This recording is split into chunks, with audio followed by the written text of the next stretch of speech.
Le pain, le riz, les pâtes, ce sont les aliments qu'on dit constamment aux personnes diabétiques d'éviter. Soyons honnêtes, ces aliments sont des aliments de base dans presque toutes les cultures, donc les supprimer définitivement n'est pas réaliste. Et voici la bonne nouvelle. Je vis avec le diabète depuis 38 ans et je mange tous ces aliments sans aucun problème. Dans cette vidéo, je vous montre ce que je mange, pourquoi ça marche et comment en profiter sans faire le yo-yo avec votre glycémie. Commençons par le pain. J'ai testé les 20 pains les plus populaires et leur effet sur la glycémie pour vous aider à choisir lesquels manger ou éviter avec le diabète. Voici les 20 pains dont nous allons parler aujourd'hui. Commençons par le pain blanc. Un pain blanc traditionnel est composé de farine, de levure, d'eau, de sucre, d'huile et de sel.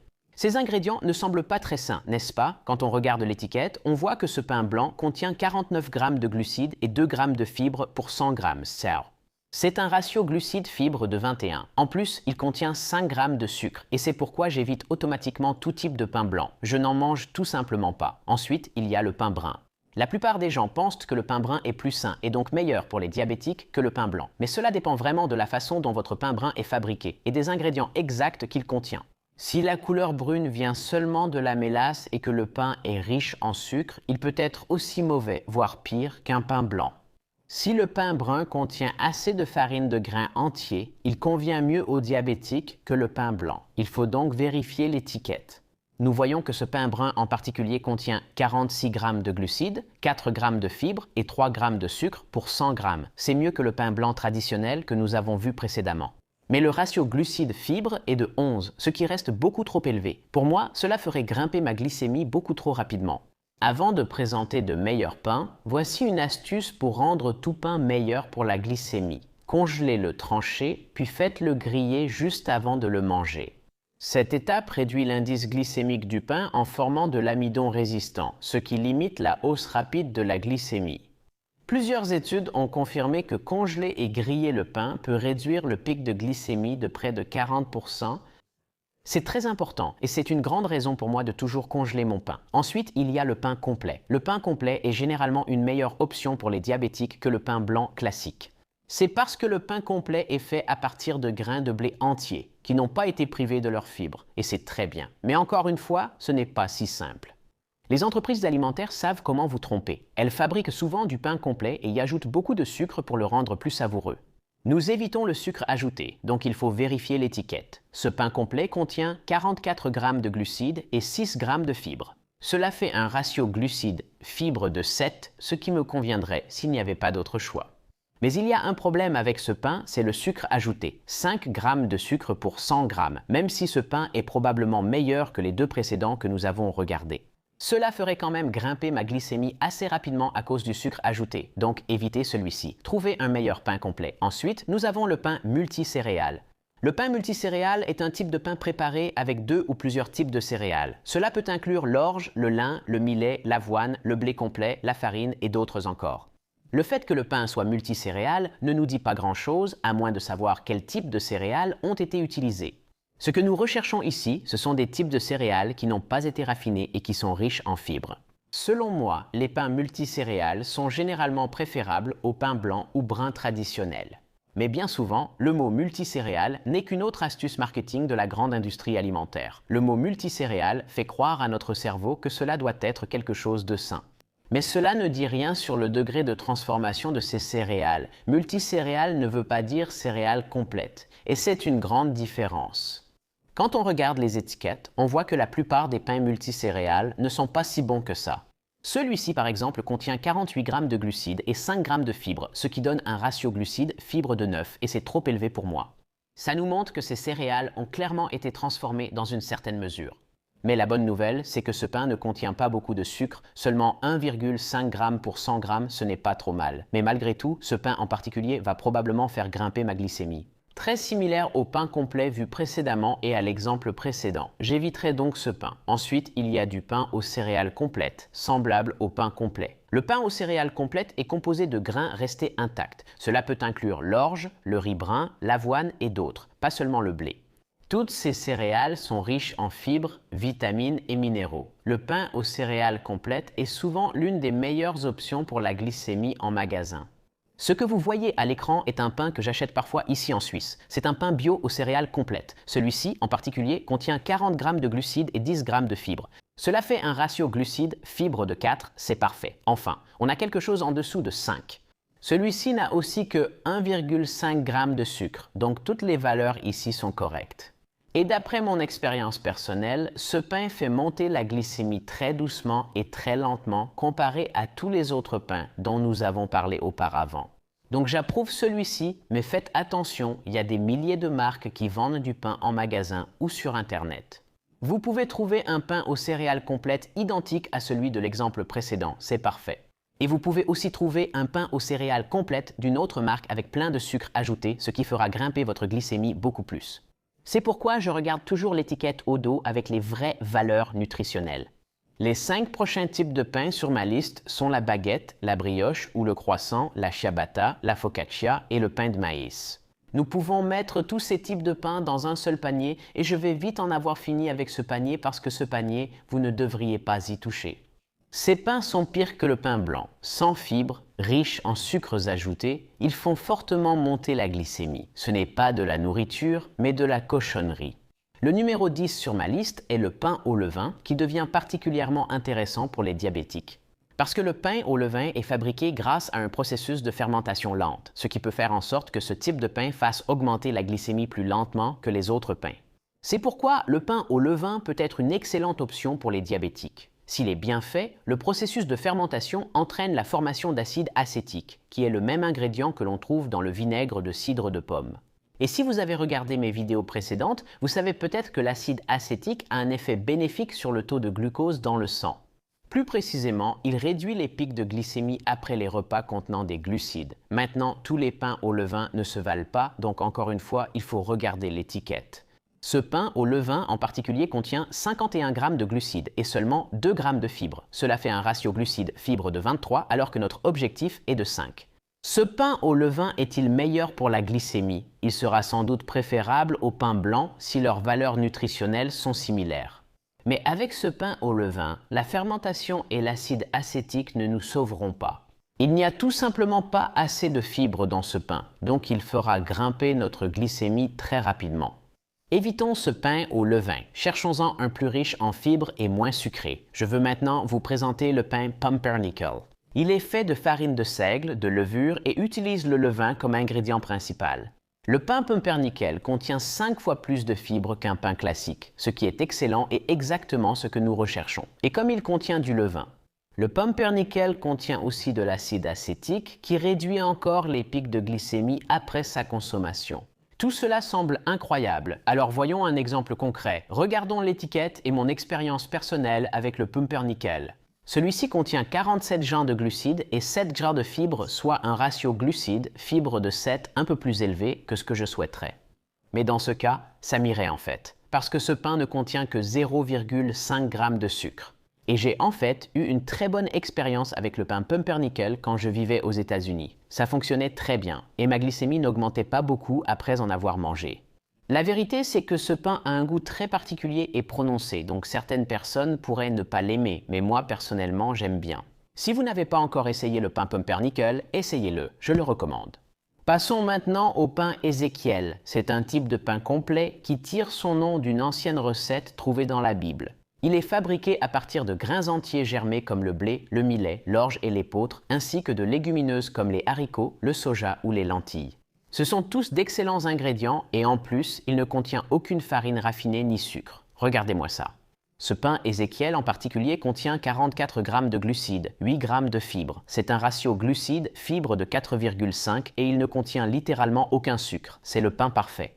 Personnellement, j'ai trouvé que le pain Ézéchiel était l'une des meilleures options pour ma glycémie. Il fonctionne extrêmement bien pour moi. Il entraîne une hausse de la glycémie très lente. La glycémie augmente très doucement et très lentement après avoir mangé du pain Ézéchiel. En plus, il est plein de vitamines et de minéraux bons pour la santé, donc je l'approuve vraiment. Encore une fois, le pain Ézéchiel a un goût et une texture spécifiques. Il a un goût de noisette, un peu sucré, et une texture dense et moelleuse. On ne l'apprécie pas forcément dès la première fois, mais moi, je l'aime beaucoup. Au fait, si vous achetez le pain Ézéchiel ou tout autre pain germé, sachez qu'il se périme très vite. Il faudra peut-être le consommer rapidement.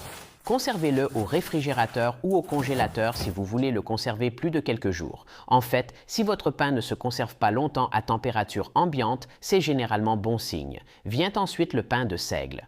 Le pain de seigle est fabriqué avec de la farine de seigle, riche en nutriments et à indice glycémique plus bas que le blé. Le pain de seigle est une bonne option pour les diabétiques. Il existe différents types, certains meilleurs que d'autres, donc il faut vérifier l'étiquette. Ce pain de seigle en particulier contient 48 g de glucides et 6 g de fibres. Cela donne un ratio glucides-fibres de 8, ce qui est un peu plus élevé que ce que j'aimerais voir. Un autre problème avec ce pain de seigle en particulier, c'est qu'il contient presque 4 g de sucre. Donc, j'éviterai celui-ci. Mais en général, le pain de seigle reste toujours une option valable pour moi. Si je ne trouve rien de mieux, je le prendrai. Il existe différentes versions et vous pourriez trouver un pain de seigle complet avec plus de fibres et moins de sucre que celui-ci, et ce sera plus adapté à la gestion de la glycémie. Les deux prochains types de pain sur ma liste sont le pain pita et le pain naan. La plupart du temps, ils sont très transformés, très riches en glucides et très pauvres en fibres. Ils sont aussi souvent associés à des plats généralement malsains et problématiques pour la gestion de la glycémie. Donc, personnellement, je resterai très éloigné à la fois du pain pita et du naan, même si j'adore la cuisine indienne. Ne vous méprenez pas, je n'ai rien contre ces pains, rien de personnel. Je ne pense tout simplement pas qu'ils soient particulièrement bons pour la gestion de la glycémie sous leur forme traditionnelle. Mais les deux prochains types de pain sur ma liste sont plus intéressants, le pain keto et le pain protéiné. Et j'ai regroupé ces deux types parce que je vois le terme pain protéiné utilisé davantage en Europe et le terme pain keto plus souvent aux États-Unis. Mais bien souvent, ces pains sont très similaires, voire identiques. Le pain keto est certainement une option valable pour les diabétiques, car un vrai pain keto est très pauvre en glucides et ne contient pas les céréales riches en glucides qu'on trouve dans le pain traditionnel, donc beaucoup moins riche en glucides. Ils utilisent plutôt des ingrédients comme la farine d'amande, de coco, le psyllium, les œufs ou du fromage frais. J'ai vraiment remarqué que lorsque je mange du vrai pain keto, ma glycémie ne monte presque pas du tout, surtout à court terme. Ce pain keto contient 11 g de glucides et 8 g de fibres par tranche. Cela donne un ratio glucides-fibres inférieur à 2. Il contient également 4 g de protéines et aucun sucre ajouté. Donc, il a l'air très bien et ce pain ne fera certainement pas monter ma glycémie. Cependant, choisir du pain keto ou protéiné demande vigilance. Pauvres en glucides, ils peuvent être très riches en graisses et en calories. Donc, si vous voulez perdre du poids, le pain keto n'est pas forcément la meilleure option. Dans mon cas, il réduit aussi ma sensibilité à l'insuline. Je deviens plus résistant à l'insuline avec des repas riches en graisse. De plus, beaucoup de pains keto peuvent contenir de nombreux ingrédients artificiels potentiellement mauvais pour la santé.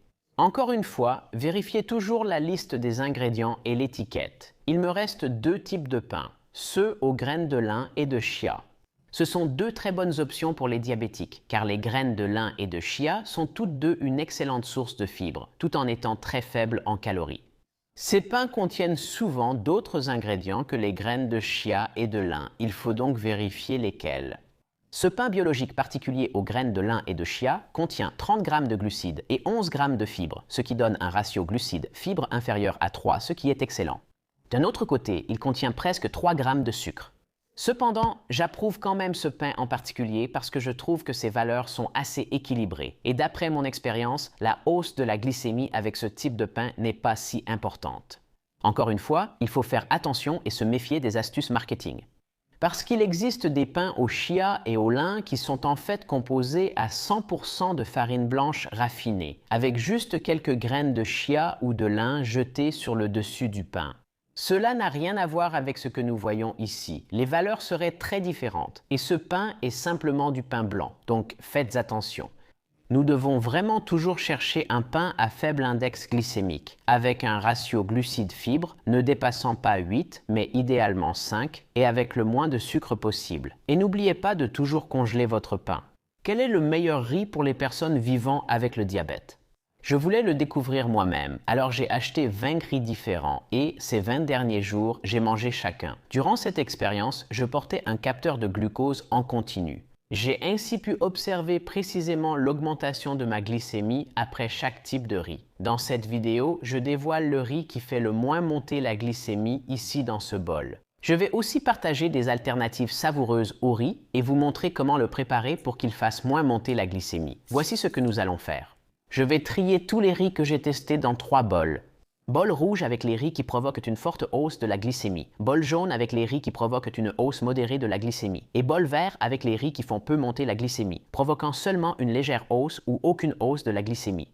Commençons par le riz blanc à grains longs, l'option la plus populaire en Amérique du Nord, du Sud et en Afrique. Ce riz, ferme et léger au goût doux, est souvent utilisé dans des plats du quotidien comme des poêlés ou des gratins. Mais je suis curieux de voir son effet sur ma glycémie. Une portion de riz blanc à grains longs cuits apporte 46 g de glucides, 2 g de protéines et presque pas de matière grasse ou de fibres.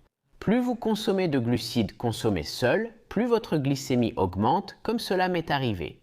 Après avoir mangé ce riz, ma glycémie a rapidement grimpé, bien plus que souhaité. C'est pourquoi j'ai mis le riz blanc à grains longs dans le bol rouge.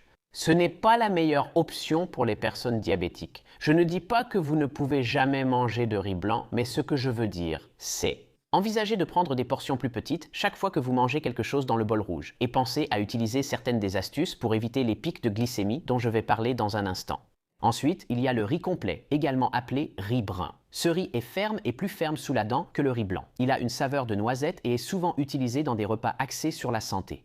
Ce n'est sûrement pas le riz le plus savoureux que j'ai goûté, mais fait-il peu monter la glycémie? Voyons les chiffres. Une portion de ce riz complet contient environ 41 g de glucides, ce qui est un peu moins que le riz blanc. Il contient aussi 5 g de protéines, 4 g de fibres et 3 g de matière grasse, ce qui semble prometteur. Les glucides de ce riz ne sont pas isolés et devraient augmenter ma glycémie plus lentement, ce qui s'est confirmé. Bien que ma glycémie ait augmenté après avoir mangé un bol de riz complet, la hausse n'était pas aussi forte qu'avec du riz blanc. Et c'est pour cela que j'ai mis le riz complet dans le bol jaune. C'est une option plus favorable à la glycémie pour une personne diabétique avec tous les aliments du bol jaune. Je sais que je peux manger une portion raisonnable sans craindre une forte hausse de ma glycémie. Mais je fais quand même attention à ma dose d'insuline et au moment où je la prends, parce que quand je gère bien ça, ma glycémie reste dans la plage optimale. Passons à une autre alternative populaire, le riz jasmin. Celui-ci a une texture plus douce, un goût légèrement plus sucré, et il est souvent utilisé dans les plats d'Asie du Sud, comme les currys ou les sautés. J'adore le curry vert thaï. Mais avant de m'emballer, regardons les micronutriments et voyons ce que le riz jasmin a fait à ma glycémie.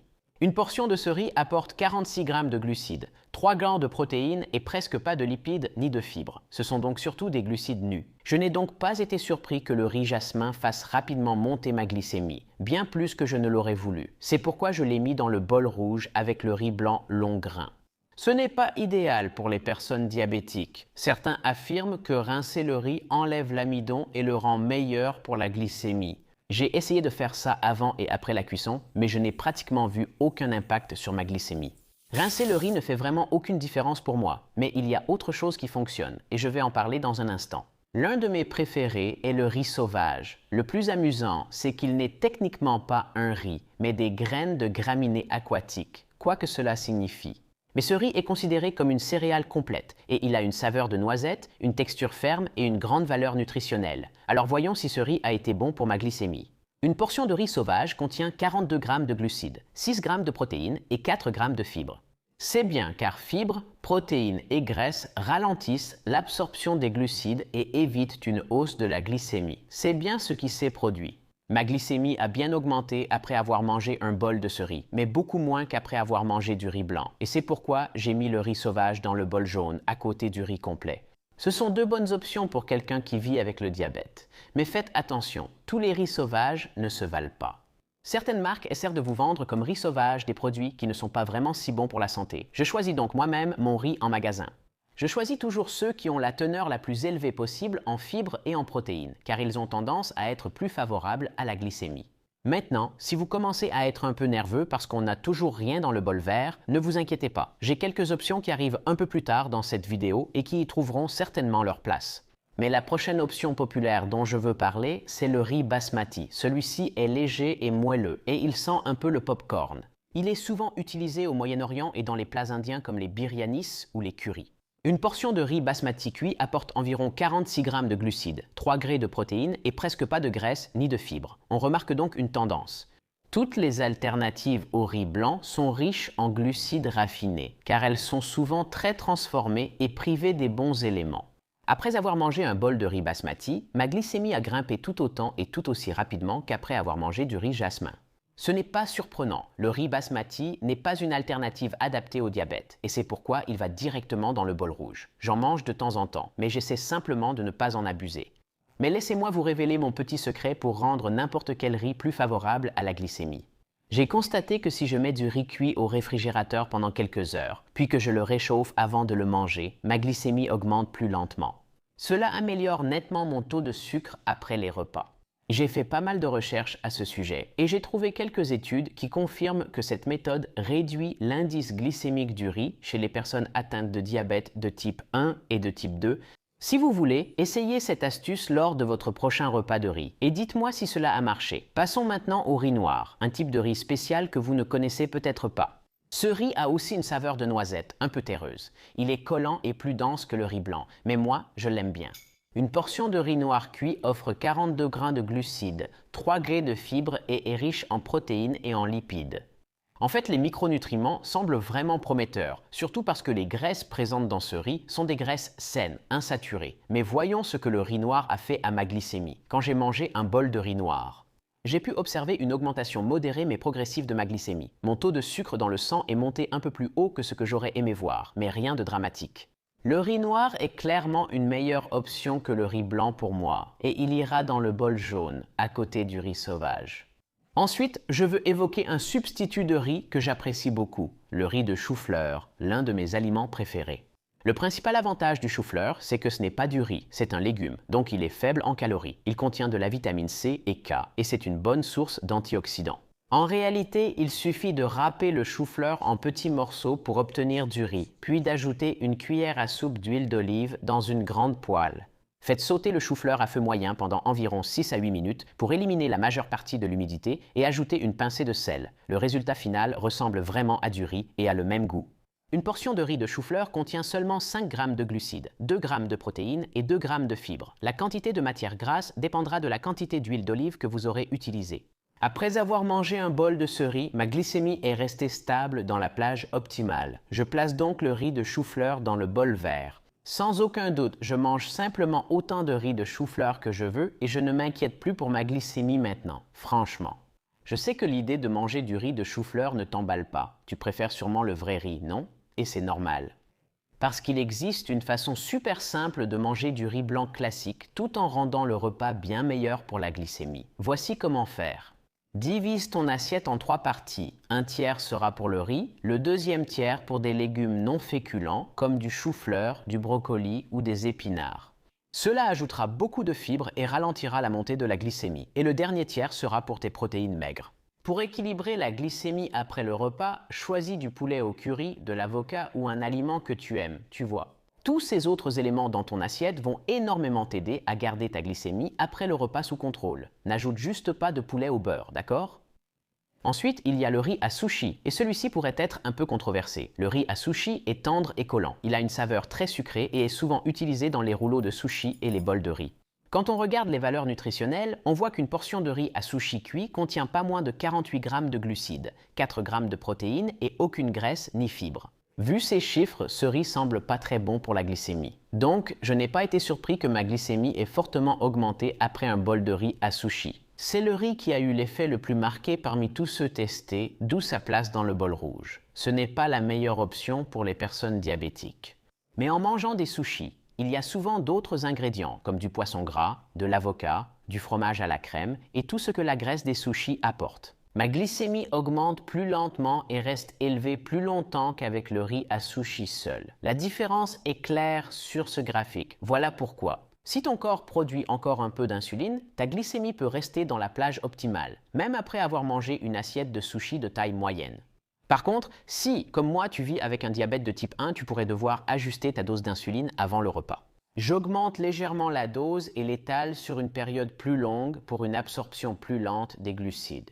Je fais cela pour tout repas riche en glucides et graisses, pas seulement pour les sushis ou un bol de riz. Le riz rouge ressemble au riz noir, mais ce n'est pas exactement pareil.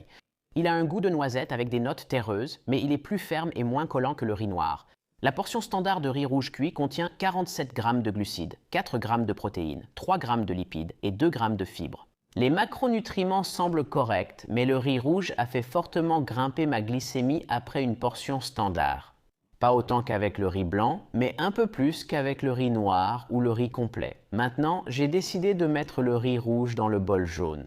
J'en mange de temps en temps, mais quand c'est le cas, j'essaie de ne pas en abuser et je veille à bien prendre mon insuline avant le repas. Passons à une autre option de riz intéressante, il s'agit du riz GABA. Ce qui est spécial avec ce riz, c'est qu'il a été trempé et germé. Il a une texture douce, légèrement moelleuse, mais je dois dire qu'il a vraiment bon goût. Une portion de riz GABA cuit contient 43 g de glucides, 4 g de protéines et 2 g de fibres. Ce riz est souvent vanté sur Internet, comme étant l'alternative au riz la plus nutritive. Mais j'étais vraiment curieux de voir comment il allait influencer ma glycémie. Pour être honnête, j'ai été un peu déçu car après avoir mangé du riz GABA, ma glycémie a plus augmenté que prévu. Avant ce test, j'espérais que le riz GABA irait dans le bol vert, mais ce n'est pas le cas. Il va dans le bol jaune, juste à côté du riz rouge. C'est une option intéressante pour quelqu'un qui vit avec le diabète, mais ce n'est clairement pas la meilleure. L'élément suivant n'est pas juste du riz, mais un mélange de riz blanc, quinoa complet et lentilles rouges. Honnêtement, c'est l'un de mes préférés. C'est sain, très nutritif et ça a vraiment bon goût. Quand on regarde les chiffres, on voit qu'un bol de ce mélange de riz cuit contient seulement 38 g de glucides, mais il a 8 g de protéines et 5 g de fibres, ce qui est vraiment incroyable, après avoir mangé un bol de ce mélange de riz. Ma glycémie a augmenté lentement pendant quelques heures sans trop monter et j'en suis très content. Même si ce mélange de riz n'est pas aussi favorable à la glycémie que le riz au chou-fleur, il reste bien meilleur que tous les autres riz en sachet que j'ai testés, tout en ayant un goût proche du vrai riz. J'ai décidé de le mettre dans le bol jaune, mais c'est clairement l'option la plus favorable à la glycémie dans ce bol. Ne vous inquiétez pas, j'ai encore une option à venir qui ira dans le bol vert cette fois. L'avantage du mélange de riz est que vous pouvez y ajouter vos légumineuses et céréales préférées à temps de cuisson similaires. Les lentilles, l'orge ou l'épeautre sont idéaux grâce à leur faible index glycémique, mais le choix dépend de vos goûts. Passons au prochain point de ma liste, le riz à risotto. Il a une texture crémeuse et douce, une saveur légère et sert dans les risottos italiens traditionnels et d'autres plats de riz crémeux.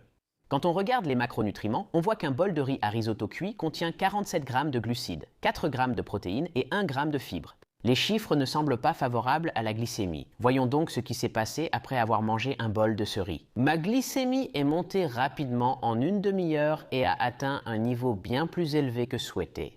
Le riz à risotto va donc dans le bol rouge à chaque consommation. Faites attention à la portion et surveillez bien votre glycémie. Mais il y a un point très important concernant le riz à risotto. Un risotto italien traditionnel est généralement préparé avec beaucoup de beurre, de parmesan, de fromage et d'huile d'olive.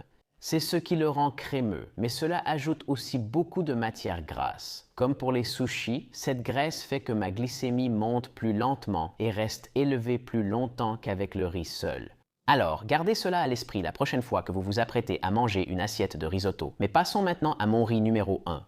Même si techniquement ce n'est pas du riz, cela mérite vraiment une place sur ma liste, surtout si vous cherchez une option très pauvre en glucides. Ce riz translucide à texture gélatineuse est issu du konjac, composé surtout de feuilles, d'eau et de fibres solubles. Une portion de riz shirataki ne contient que 5 g de glucides, essentiellement des fibres, et très peu de protéines ou de lipides. Ça paraît prometteur. Voyons donc ce que le riz shirataki a fait à ma glycémie. Après avoir mangé un bol, j'ai été surpris que ma glycémie ne monte pas. C'est pourquoi le riz shirataki va dans le bol vert. Sans aucun doute, c'est l'alternative au riz pauvre en glucides par excellence. Mais je dois être honnête avec vous, le riz shirataki n'a pas très bon goût tout seul, mais tout comme le riz blanc, il a une saveur neutre. Et lorsque vous ajoutez votre sauce ou votre viande, il peut très bien absorber le goût des sauces, et cela donne un repas parfaitement savoureux. Passons maintenant à un autre aliment qui augmentait beaucoup ma glycémie, les pâtes. J'ai trouvé quelques options de pâtes plus favorables à la glycémie et une meilleure façon de les consommer.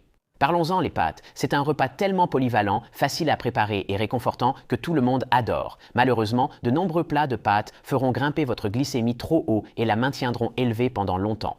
Que diriez-vous si je vous disais que ce n'est pas une fatalité? J'ai cherché la meilleure option de pâtes pour la glycémie. J'ai analysé les valeurs nutritionnelles de chaque paquet et testé des centaines de plats de pâtes chez moi comme au restaurant. Cette recherche a tout changé pour moi.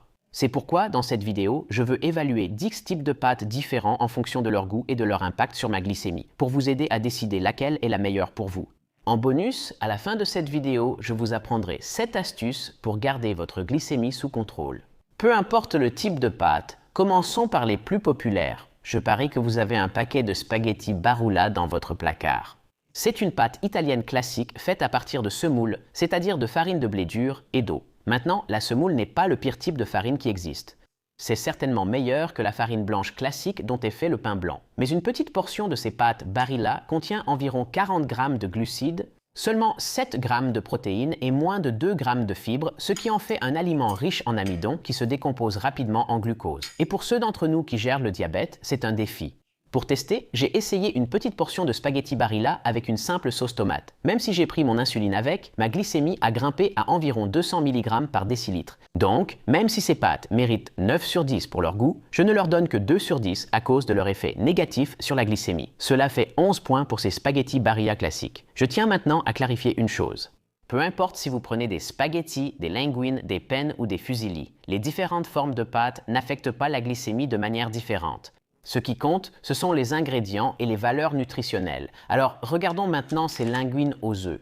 Celle-ci est un peu différente des pâtes classiques parce que le fabricant ajoute 3 œufs dans la pâte pour chaque paquet, ce qui donne aux pâtes une saveur légèrement plus riche. Une petite portion de ces linguines aux œufs contient environ 38 g de glucides, 8 g de protéines et 2 g de fibres.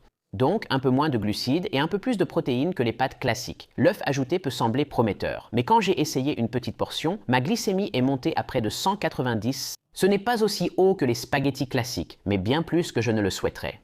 Et c'est pourquoi je donnerais à ces pâtes aux œufs une note de 9 sur 10 pour le goût et de 3 sur 10 pour leur fort impact sur la glycémie. Un total de 12 points. Ensuite, on passe à l'un de mes préférés. Ce sont des pennes complètes bio locales de mon magasin du coin. La seule différence entre celles-ci et les pâtes traditionnelles, c'est qu'elles sont faites à partir de semoule complète. Et comme vous allez le voir, cela fait vraiment une différence quand on regarde les valeurs nutritionnelles. La petite portion de ces pâtes complètes contient environ 36 g de glucides, 7 g de protéines et presque 4 g de fibres, donc moins de glucides totaux et 2 fois plus de fibres que les pâtes traditionnelles. Et c'est vraiment important parce que les fibres sont le type de glucides que notre corps ne peut pas digérer. De plus, cela ralentit la digestion, entraînant une hausse de la glycémie plus progressive et moins brutale.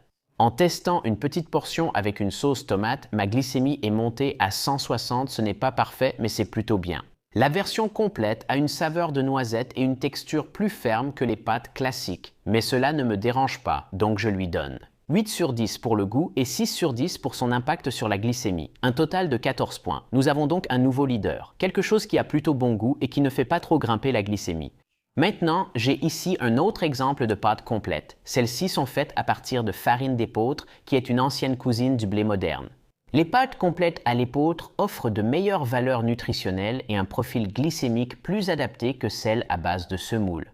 Je l'ai déjà mentionné, mais elles sont plus fermes et ont un goût de noisette plus marqué. Les pâtes à l'épeautre sont aussi plus digestes grâce à un gluten très soluble.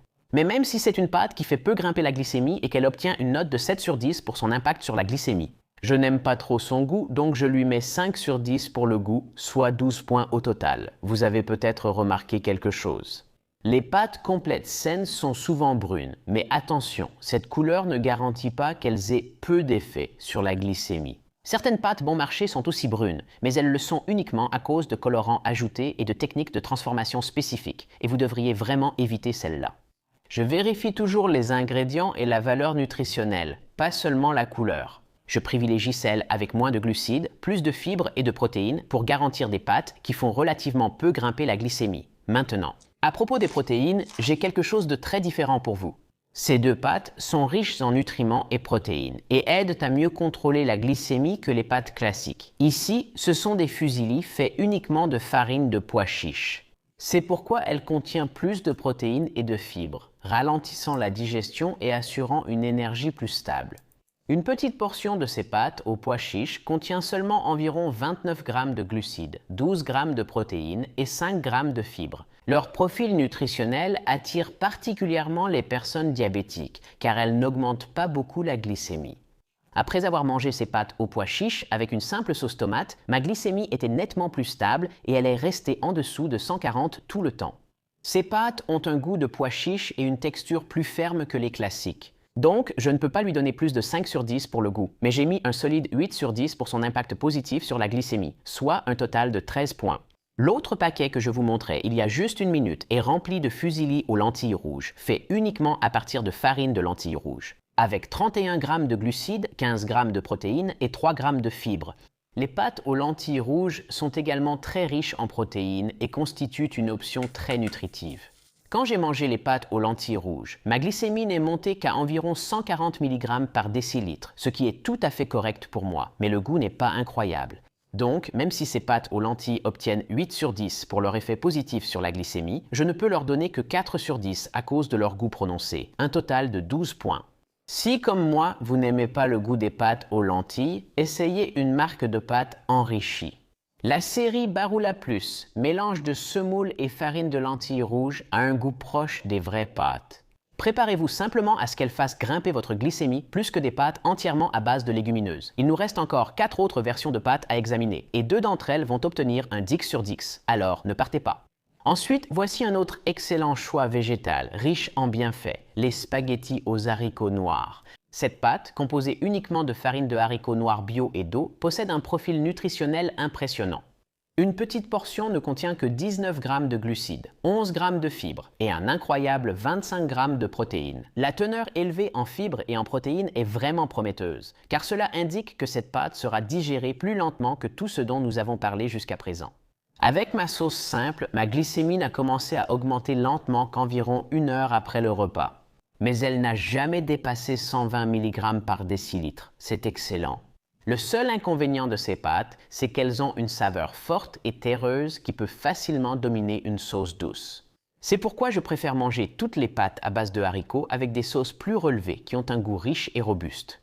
Pour l'impact sur la glycémie, je lui donne 9 sur 10, mais pour le goût, je ne lui donne que 3 sur 10, ce qui fait un total de 12 points. Je souhaite ensuite vous présenter le petit frère des spaghettis aux haricots noirs. Il est peut-être même le grand frère, car il a obtenu un score bien plus élevé. Je parle des spaghettis aux haricots edamame, faits à partir de soja biologique, de farine et d'eau. Une petite portion de ces pâtes végétales sans gluten ne contient que 20 g de glucides, dont 13 g de fibres, et elle apporte également 24 g de protéines. Ces valeurs sont proches de celles des pâtes aux haricots noirs, et ma réponse glycémique était quasiment la même, ce qui est super, mais le meilleur arrive. Les pâtes à l'edamame offrent une saveur douce, légèrement végétale, et une texture plus lisse que d'autres pâtes aux légumineuses. J'ai été agréablement surpris de voir à quel point cela complétait bien la sauce sans la dominer. C'est pourquoi je donne aux pâtes à l'edamame un 6 sur 10 pour le goût et un excellent 9 sur 10 pour l'impact sur la glycémie, soit 15 points, le meilleur score à ce jour. Je veux ensuite évoquer quelque chose de très spécial. J'ai gardé celle-ci pour plus tard car elle diffère des autres pâtes et n'a quasiment aucun effet sur la glycémie. Je vous présente les nouilles shirataki ou nouilles de konjac. Bien qu'elles ne soient pas des pâtes, elles méritent leur place sur la liste, surtout si vous cherchez une option très pauvre en glucides. Ces nouilles translucides et gélatineuses sont faites à partir de konjac, composé surtout d'eau et de fibres solubles. Une petite portion de ces nouilles contient 2 g de glucides, principalement des fibres, et très peu de protéines ou de matières grasses. Elles sont donc pratiquement sans calories et sans glucides. Quand j'ai essayé les shirataki, j'ai été impressionné. Même après avoir mangé un grand bol, ma glycémie n'a pas du tout augmenté. Alors, où est le piège? La texture des nouilles de konjac diffère beaucoup des pâtes classiques. Elles sont un peu glissantes et leur goût est doux, presque neutre. Elles ne vont peut-être pas dans un plat de pâtes classique, mais j'aime beaucoup leur goût, surtout dans des plats asiatiques. C'est pourquoi je donne aux nouilles shirataki 6 sur 10 pour le goût et 10 sur 10 pour leur impact inexistant sur la glycémie. Un total de 17 points. Nous avons encore un nouveau leader. Maintenant, je suis sûr que certains d'entre vous se disent peut-être « Tom, arrête avec ces histoires de pois chiches et de shirataki. Je veux la vraie chose, les vraies pâtes. » Très bien, laissez-moi vous parler des pâtes les plus délicieuses que j'ai goûtées. Ces spaghettis artisanaux sont produits en petite quantité selon des méthodes traditionnelles lentes. C'est pourquoi elles conservent plus de nutriments, ont un goût plus riche et une texture plus rugueuse qui retient mieux les sauces, et elles sont délicieuses. C'est un tout autre niveau de pâtes. Petit inconvénient, ces pâtes artisanales ne sont généralement disponibles que dans des magasins spécialisés et elles coûtent cher. Elles sont environ 3 fois plus chères que les spaghettis Barilla. Pour mon test, j'ai utilisé la gamme Mancini Classic, même s'ils ont aussi une version complète qui serait probablement meilleure pour ma glycémie, mais je voulais la vraie version. Une petite portion de spaghetti Mancini contient 42 g de glucides, soit le taux le plus élevé des pâtes évoquées jusqu'ici. Bien que j'ai pris mon insuline, ma glycémie a grimpé à plus de 220 après avoir mangé une petite portion avec une simple sauce tomate. C'était la glycémie la plus élevée parmi toutes les pâtes que j'ai testées, mais je vous assure, ça en valait vraiment la peine parce que ces spaghettis sont vraiment délicieux. Donc je lui donne 10 sur 10 pour le goût, mais seulement 1 sur 10 pour son impact négatif sur la glycémie, soit un total de 11 points. Maintenant, je veux clarifier une chose. Il est tout à fait possible de manger ces pâtes riches en glucides, comme les pâtes artisanales, sans avoir une montée de glycémie aussi folle. Mais il faut le faire correctement. Laissez-moi vous expliquer. Le problème avec les pâtes traditionnelles, c'est leur forte teneur en amidon et glucides, qui élève rapidement la glycémie et la maintient longtemps. Voici quelques solutions. Premièrement, tout commence par la préparation. La meilleure façon de cuire les pâtes, c'est al dente, ce qui signifie littéralement ferme sous la dent et légèrement mâchu, al dente. Les pâtes ont un indice glycémique plus bas et d'après mon expérience, elles font monter ma glycémie un peu plus lentement et un peu moins que des pâtes trop cuites et molles. Deuxièmement, une autre chose que vous pouvez faire pour abaisser l'indice glycémique, c'est de rincer les pâtes cuites à l'eau froide et de les refroidir. Quand je fais ça, je transforme en fait une partie de cet amidon en amidon résistant, qui a des caractéristiques similaires à celles des fibres, et ça ne fait pas trop monter ma glycémie. Même si je ne suis pas un grand fan des salades de pâtes froides, je me rends compte que c'est un repas bien plus favorable à la glycémie comparé à un plat de pâtes chaud. Voici un autre conseil pratique pour vous, le numéro 3, voyez-vous. En Italie, les pâtes sont traditionnellement servies comme premier plat, primi piatti. Une portion traditionnelle dans un restaurant italien est assez petite, seulement 60 g de pâtes sèches ou environ 120 g de pâtes cuites. Malheureusement, en dehors de l'Italie, il est assez courant de recevoir un énorme bol de pâtes qui est 2 ou même 3 fois plus grand que la portion traditionnelle. Ce que j'essaye de dire, c'est que vous n'avez pas besoin d'éviter complètement les pâtes si vous êtes diabétique, mais essayez de faire attention à la taille des portions, parce que c'est vraiment important, ça fait une différence. Cela vous aidera à garder votre glycémie sous contrôle. En fait, une autre chose que font les Italiens, et c'est le numéro 4, c'est qu'avant de manger le premier plat, ils mangent des antipasti. Une entrée. L'entrée vous donne une excellente occasion de faire le plein de fibres et de protéines, même avant d'avoir consommé des glucides. Maintenant, quand je parle d'entrée, je ne parle pas du pain blanc qu'ils mettent souvent sur la table juste devant vous quand vous vous asseyez au restaurant. Ne touchez pas à cette cochonnerie. Je parle d'une salade verte, d'un carpaccio ou de toute autre entrée à base de légumes, de viande maigre ou de fruits de mer. Ce sont généralement d'excellentes sources de fibres et de protéines, ce qui rendra votre glycémie plus stable même après avoir mangé ces pâtes. Plus tard, passons à l'astuce numéro 5. Au cours de mes tests, j'ai appris que choisir le bon type de sauce pour accompagner mes pâtes est tout aussi important que de choisir les bonnes pâtes. Ici, vous voyez comment ma glycémie a réagi après une petite portion de pâte à la sauce marinara. Elle a légèrement augmenté, puis est redescendue en quelques heures. En revanche, lorsque j'ai mangé exactement la même portion de pâte avec une sauce Alfredo, qui est riche en crème épaisse et en beurre, ma glycémie est restée élevée beaucoup plus longtemps. D'après mon expérience, les sauces plus adaptées au diabète sont la marinara, le pesto, le sugo, la pomodoro ou l'arrabbiata, qui sont généralement plus faibles en glucides et en graisses saturées. En revanche, des sauces comme l'alfredo, la quattro formaggi ou la carbonara ne conviennent pas trop à ma glycémie. Évidemment, j'essaie aussi d'éviter toutes les sauces avec du sucre ajouté parce que ce sont les pires.